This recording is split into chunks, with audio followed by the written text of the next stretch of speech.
Hey everyone, welcome. I'm Andrew Fazekas, your host for the night sky this week for December 26, 2023, last show of the year. Thanks for dropping by. I hope you're having a great holiday wherever you are, maybe taking some time off. Perhaps you got a new telescope or a pair of binoculars, maybe a guidebook to the night sky, whatever it may be. I hope you do get some clear skies to do some stargazing. It's been kind of overcast here in Montreal for the last few days where I am. Also, as you can hear in my voice, I'm still recovering from my little illness, but it's okay. Doing a little coughing here and there, but I'm doing much better now and enjoying my time off. But I thought I'd drop by and show you a few of the interesting things that are visible this week in the skies. As you can see here in the view, this is my view out my window right here in my office. It's cloudy. It is.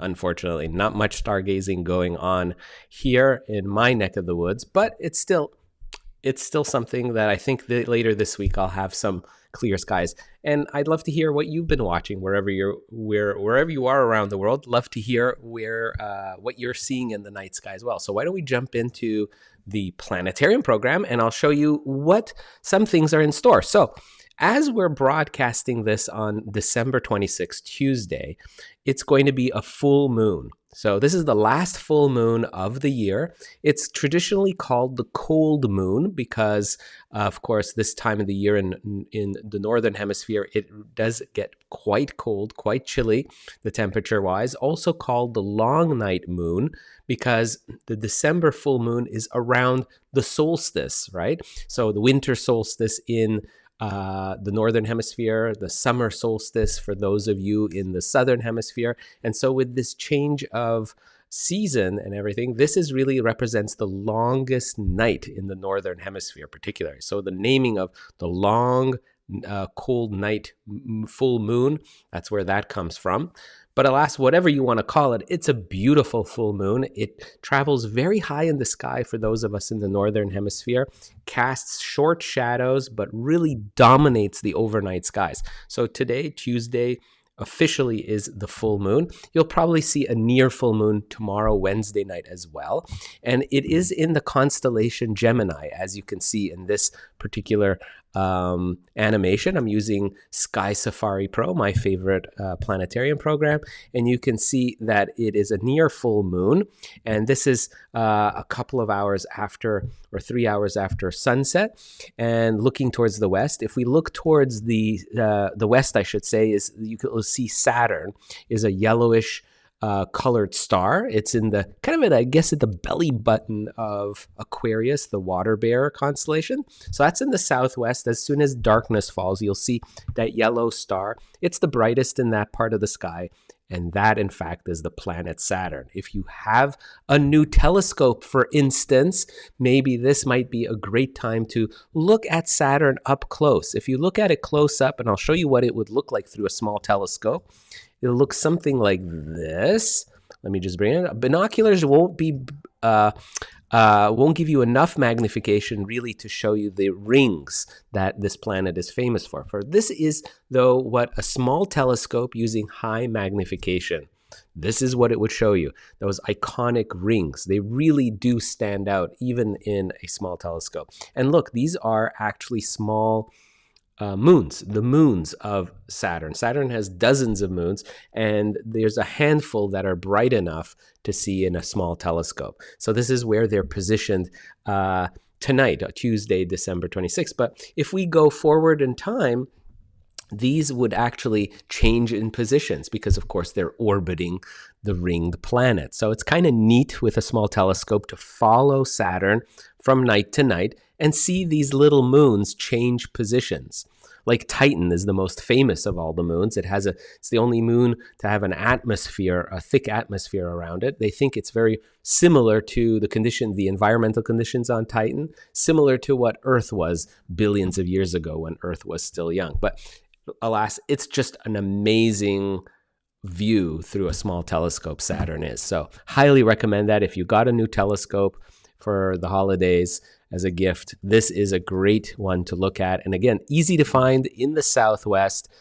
there in Aquarius constellation. You can see Neptune is there. Neptune, you'll need the telescope too. It looks like a blue-green dot. It's a much more of a challenge. It's much easier to find when the moon is close up, and we'll see that over the course of the next weeks coming up for sure. There's also Jupiter, which dominates high in the southern sky. Really good to see as well. Oh, I see some comments. Stephen is in Georgia, says that it's still raining in Georgia. I'm sorry to hear that, Stephen. But of course, just wait. A lot of these things that we're talking about, you can still see once it clears up. Zubair's watching. Hello. Rooftop Safety USA. Cloudy in Virginia. I hear ya. And Matt says Merry Christmas. Same to you. Merry Christmas. And if we move back to the eastern sky, again, this is, you'll see Jupiter way up there. And you could see the moons of Jupiter with binoculars, by the way, right? So if you got a pair of binoculars, just check Jupiter out with them. Hold them very steady. That's the really trick. Maybe prop yourself up against something that sort of stops you from shaking with the binoculars. You have to be rock steady. And if you do that, you'll be able to pick out little dots beside Jupiter. I'll show you what they look like, actually. Since we're here, might as well. I'll show you by zooming in what you would see through binoculars. Approximately something like that.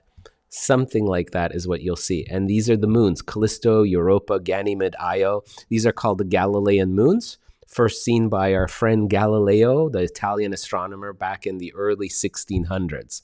And you can see them with these, just a pair of binoculars will show you. That's approximately what you'd see. And if you have a telescope, you'll get to see those cloud bands on Jupiter as well. So if you got a new telescope, two amazing targets, Saturn and Jupiter. They will for sure please you. They'll ooze and ahs because it's just so incredible to see. So Michael's chiming in from Wilson, North Carolina, watching camping this weekend for New Year's, taking my scope, a 10-inch Skywatcher. Wow, Michael, you're going to be in for so much fun. You know that. With a 10-inch Dobsonian, it's incredible. And a 10-inch, just for those of you that maybe are new to the hobby, what Michael's referring to as a 10-inch telescope, it's the main objective mirror in the telescope. So it's the big mirror that reflects the light, collects the photons of light from the sky. So it's 10 inches across. So when we refer to telescopes, we really refer to the main objective lens or mirror that is inside the telescope when we refer to their size. So like a 3-inch telescope or a 6-inch, in this case 10. Sometimes they go much higher, like in 20, 25-inch as well. Those are huge monster telescopes as well. But with a 10-inch telescope, Michael's in for some amazing sky watching capabilities, being able to see deep sky objects like star clusters, galaxies, and of course details on planets like Jupiter.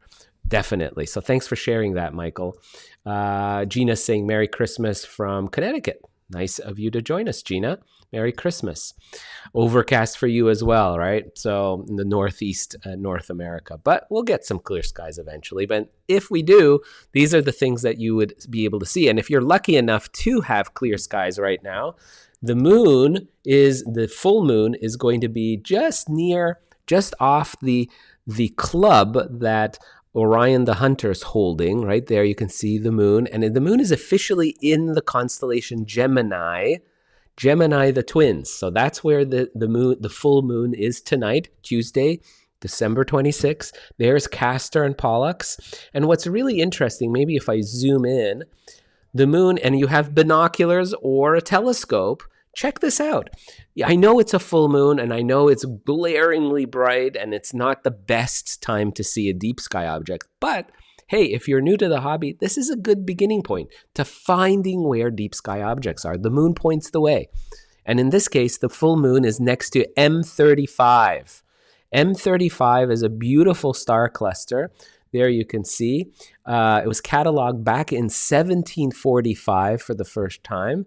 To the naked eye, it looks very near the foot stars of the Gemini twins, and it looks amazing in small telescopes. It has over 120 stars that are visible through even binoculars and a small telescope. If you look at it through a bigger telescope, like what Michael has, a 10-inch, you may see as many as 500 stars in total in this cluster. And what's amazing, it's about 2,800 to 3,000 light years away. So you're looking back in time. When you're looking at M35, that's right here, it takes about 3,000 years for the light to reach your eye. Isn't that like incredible to think about? 3,000 years for the light to reach your eye. And this is visible with binoculars right there next to the moon. You can see, if I zoom in, this is about what you would see. The moon is going to be right there, and then just scan over to the edge of the field of view with your binoculars that you may have, and this is what you'll see, is M35 right there. Isn't that the coolest thing? Is a deep sky object and the moon together in the same field of view. I think it's incredible. Try it out tonight. If you have binoculars and you've got clear skies, Tuesday, December 26th offers you this amazing field of view. What else is there? Well, if you look at of course, Orion climbing up, if you wait a little bit, maybe after supper, mid-evening time tonight, there is a very bright star called Sirius. This is the brightest star in the entire night sky. And I'm calling it the Christmas star this year. It's our holiday star because it's so brilliant. The whole story of the Christmas star or the Star of Bethlehem is filled with intriguing mythology and legends, and we are not really quite sure exactly what the Star of Bethlehem may have been, but could have been a supernova, an exploding star, could have been a comet, could have been a conjunction between two bright planets, for instance, coming close together and appearing as one into the naked eye. There's a lot of different possibilities. I don't think it was the star Sirius, but for our sake, just for sentimental reasons, I would say Sirius, when you look out towards the east, southeastern skies late tonight, on December 26th, this is what you'd see is this is our Christmas star for 2023, I would say. Just gorgeous, 8.6 light years away. What else do we have? Oh, we've got Tanya from Slovenia. Merry Christmas to you. Thank you very much for joining our broadcast, our stream today. JJ Pascal from also we're wishing Merry Christmas. Rob and Diane, you're lucky enough to get a clear sky. Exactly, yes. And Merry Christmas to you as well, Rob and Diane. Thank you for joining our live stream. And Linda, also, I'll have to check it out. Skies should be clear here in Texas. Well, I hope you do have clear skies because there's some really cool stuff. So Linda, check this out. And all of you guys, if you do have clear skies, what else is coming up? I just wanted to run through it quickly on this short broadcast. Today on the 26th of December. If you're joining me for the first time, welcome. I do this every week, usually on Mondays, but now during the holiday period, I'm on Tuesdays. But we do an outlook of what you can see in the night sky for the coming week. Some fun things you can see with the naked eye, maybe binoculars, maybe a few things with telescopes thrown in there into the mix, but really generally easy stuff that you can see within city limits. And, things that aren't too daunting, some things that are easy to see. So here we are, Wednesday night. Look at that. The moon jumps right there next to the pair of Castor and Pollux Gemini stars. How cool is this? This, I think, is beautiful because you've got this triad of a formation of three bright objects. The bright moon that's just past the full moon phase, right? The full cold moon, which is today, Tuesday, December 26th, official. But tomorrow, it'll still appear very brilliant and almost round, near real, almost totally round. And next to it will be Castor and Pollux. A great trio, Gemini twins next to the moon. And then if we move one day more. Here we are on Thursday, December 28th. The moon enters the constellation Cancer, the Crab. Again, where are we looking? Low in the east, later at night, around 8. This is set around, as you can see, 8, 9 o'clock. And there's the Beehive cluster that the moon is going to be gliding past Thursday, Friday night. Check that out as well.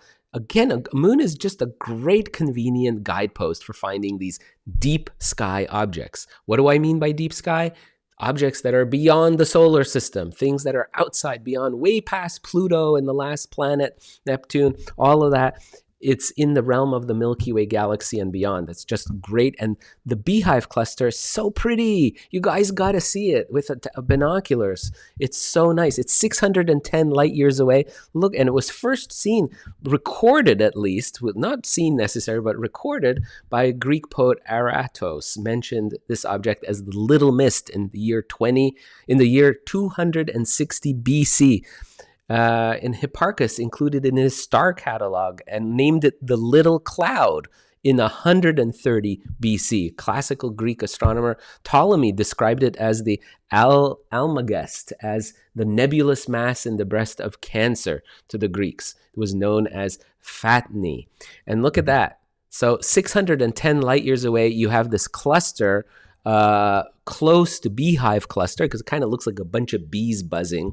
Really highly recommend looking at. Again, when are we talking about? Thursday, this Thursday night, when the skies get dark. Look towards the east later at the night. And if you've got clear skies, you'll see also Sirius, that the most brilliant star in the entire night sky that's visible from the Earth is Sirius at 8.6 light years away. It's nearby, but that Cancer, the Crab, has this beautiful Beehive cluster, and the moon is going to point the way this Thursday. I think that's really neat. If we go to Friday, look at that. The moon just jumped. Did you see that? Let me just zoom in here for you guys. So this is Friday, but look, Thursday night, the moon is up there above the cluster, and by Friday, the moon has jumped below the cluster. So you've got 2 nights to easily find the Beehive cluster thanks to the moon. Thursday night and Friday night, the 29th of December. I think it's so cool. And now, if I'm just going to move this later at night, so say around 9, let's go to like 10 or 11 o'clock at night. I'm going to zoom out. There's the moon. Look at that. It's heading straight for the mouth of Leo the lion. By the weekend, the moon is going to get gobbled up by the lion. So let's go check that out. So here we go. We're going to go switch to Saturday, the 30th. The moon is embedded in the chest of Leo the lion. And Leo is an interesting constellation. It's very bright. It's normally, like, you can see that we're talking about 11 o'clock at night, right? So it's really late. By spring, by March and April, Leo is going to be rising early in the evening around supper time. You're going to have to wait that many months for it to rise early. Right now, it rises late at night. Near midnight is when it's really climbing up the eastern sky. But if you can't wait until March and April to see Leo, this is a great time. The moon is going to be embedded in the chest of Leo the lion. And also what's very cool is next to the moon is going to be the heart of the lion. It used to be called Cor Leonis, the star, but now it's called Regulus. And the Regulus is the brightest star in Leo. It's a beautiful blue-white star that's 79 light years away. This is a great, beautiful snapshot of the sparkling blue diamond star that it is. Just lovely. And Regulus is going to be right next to the moon. Again, when is this? The 30th. This Saturday is when you're going to be looking towards the east late at night. I would say after 10, probably close to 11 o'clock or midnight is when you'll see that beautiful pairing. Maybe you're out walking your dog.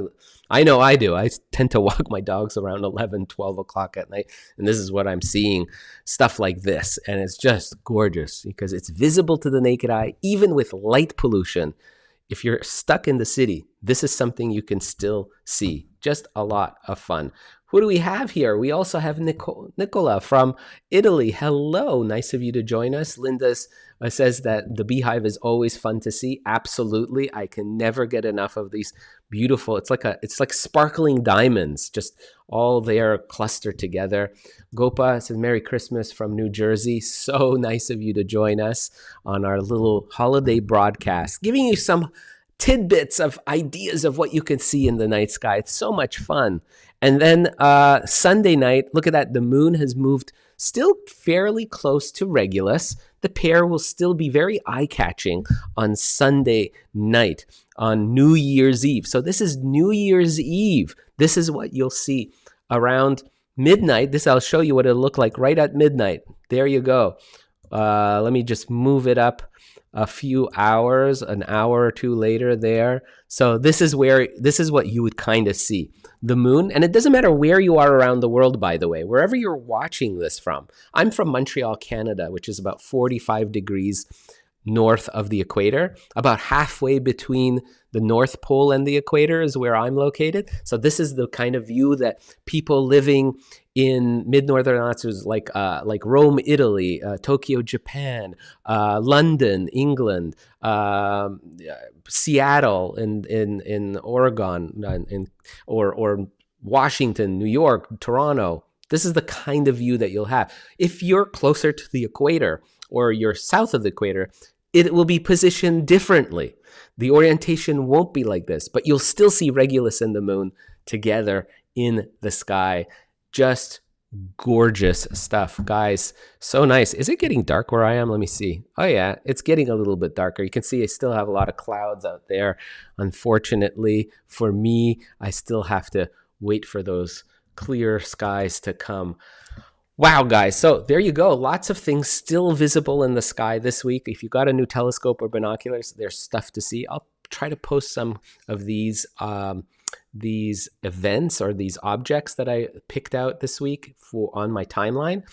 If you find value in these videos that I'm putting out every week, I would love it. It would mean so much if you just give me a thumbs up, share it, and subscribe to my channel, whether it's on Facebook or YouTube or Twitter, wherever you're watching from. I invite you to join my stargazing community, be my stargazing friend, and let's explore the skies together.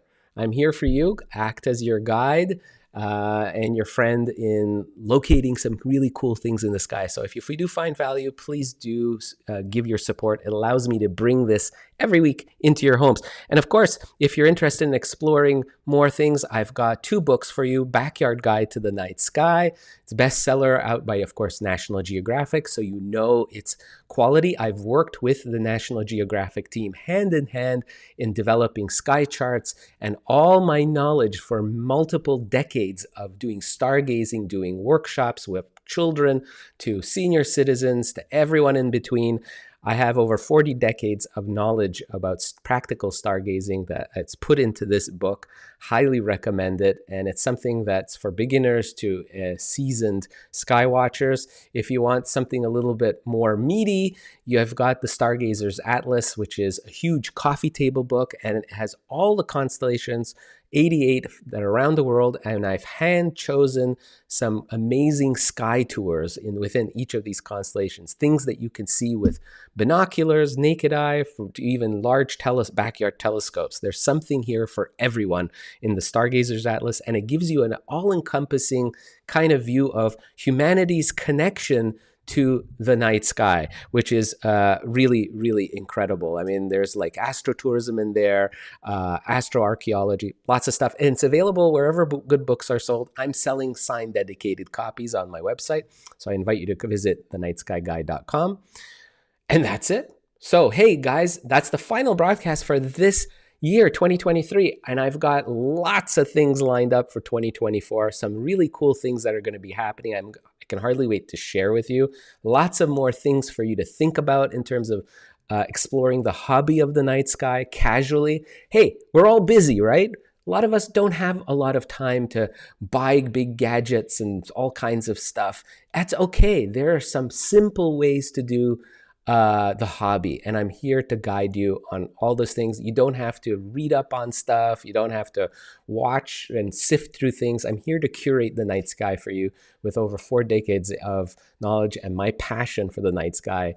I'll give that information over to you as much as I can. So, hey guys, thanks for tuning in. I wish you health and happiness for the new year 2024. Thanks so much for your support. I'm going to see you all next week, same time, same, not the same time, same channel, but I'll be back on Monday at 1 p.m. Eastern time, and I'll see you next week. Thanks so much for joining me. Happy New Year, everyone, and of course, clear skies. Bye-bye.